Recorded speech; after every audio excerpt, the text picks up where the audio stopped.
Oke, assalamualaikum warahmatullahi wabarakatuh. Kita ketemu lagi di dalam kuliah hari ini ya. Kita akan mendiskusikan menindaklanjuti tentang pengujian akun atau saldo ya.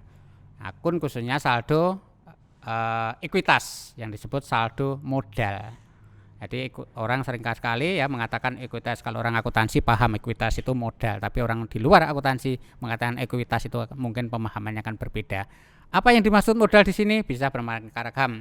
Kalau di dalam perusahaan PT maka di situ adalah saham modalnya.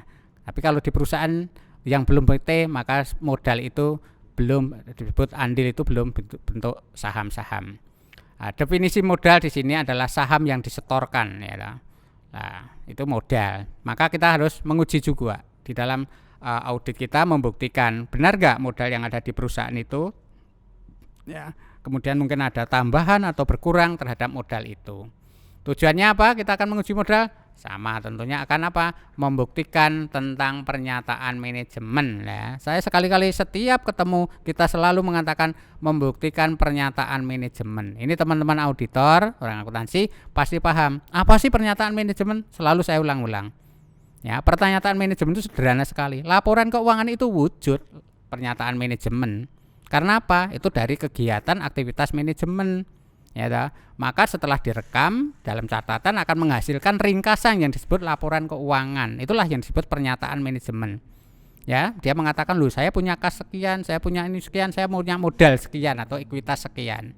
Maka itu akan kita uji tentang apa? Ketika kaitannya dengan ekuitas atau saham atau modal, maka kita akan uji tentang pernyataannya. Tentang apa? Keterjadiannya ya. Keterjadiannya. Benar nggak terjadi adanya modal masuk ke perusahaan? Dari mana? Tanggal berapa? Itu keterjadian. Yang kedua, kelengkapan ekuitas. Dokumennya lengkap atau tidak? Ketika pernah terjadi, maka dokumennya apa saja? Nah, yang berikutnya apa lagi? Ya kita uji juga. Oh, tadi di situ kepemilikan modal sekian lah. Ada enggak modal itu yang sudah mungkin dipindah tangankan? Ya toh? Kalau dipindah tangankan maka itu haknya akan berkurang. Ya toh? Maka modal itu kita buktikan sudah dipindah tangankan sebagian atau malah justru utuh atau nambah. Nah, itu yang perlu kita perhatikan. Yang berikutnya adalah tentang mengujikan alokasi modal atau ekuitas. Ya, benar enggak cara menghitungnya, mengelompokkannya. Yang berikutnya tentunya menyajikan dan mengungkapkan. Ini tujuan audit. Tentu menyatakan benar sih manajemen punya modal sekian, harus kita uji di situ. Maka berikutnya apa langkahnya? Ya tentu kita sudah selalu, tadi sudah saya katakan, kemarin sudah saya katakan, program auditnya apa? Nah, karena ini terkait dengan modal atau ekuitas, maka ada programnya sama, yaitu prosedur awal. Apa yang di prosedur awal? Ya selalu kita ingat yang terkait dengan modal, terkait dengan ekuitas, maka dokumen-dokumen itu harus dikumpulkan. Ya ta? Kalau itu setoran dari pemegang saham, dokumennya apa? Kalau itu ada modal yang dipindah tangankan, dokumennya apa? Itu harus lengkap. Berikutnya apa? Ya, membuat analisis terhadap modal. Ini sangat sederhana. Jadi akun modal ini sebenarnya ya akun tapi tidak terlalu banyak mutasinya.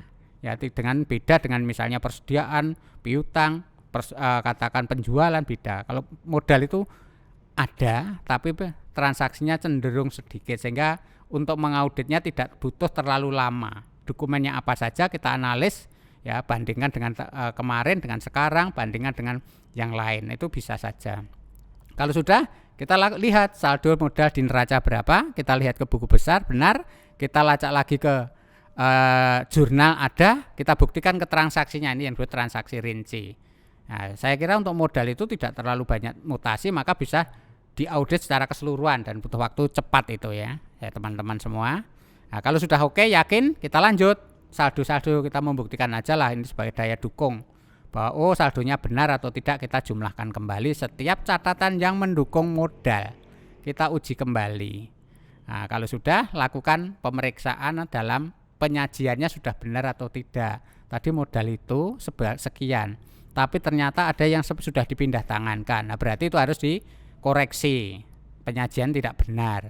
Tapi kalau sudah tidak ada yang pindah tangankan dan utuh, penyajian sudah benar sesuai apa? Standar akuntansi keuangannya. Kalau toh ada yang beda temuan yang tidak perlu jurnal koreksi, maka cukup diungkapkan dalam catatan laporan keuangan terhadap ekuitas. Tapi kalau butuh jurnal koreksi, lakukan. Buatlah jurnal koreksi dan diskusikan dengan manajemen untuk mendapat keputusan dikoreksi atau tidak. Itu tugas auditor di dalam memeriksa komponen ekuitas atau modal. Saya kira untuk pandangan-pandangan tentang atau pembelajaran tentang modal itu sudah cukup banyak. Mungkin nanti teman-teman bisa kita lanjut diskusi di offline atau online, atau mungkin bisa Google Classroom, bisa WA. Silahkan nanti teman-teman bisa selalu berkomunikasi dengan kami, bisa lakukan di mana saja. Oke, saya kira untuk hari ini tentang pengujian terhadap ekuitas atau modal cukup kita sampai di sini, dan kita lanjut untuk pembahasan periode yang akan datang dengan materi pengujian saldo yang lain. Terima kasih. Assalamualaikum warahmatullahi wabarakatuh.